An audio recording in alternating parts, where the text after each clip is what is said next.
वाटू दे हे वाता साऱ्या जगाला, ढाल तू महाराष्ट्राची र भवानी तू समशेर, तळपून टाक पात वळखून हाक जी.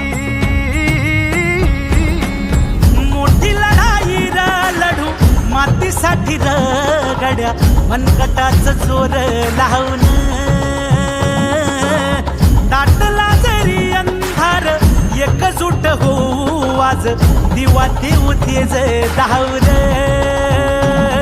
तू आभाळ आभाळ वादळ तुझ तू राजा, आसमानीच बळ धावली.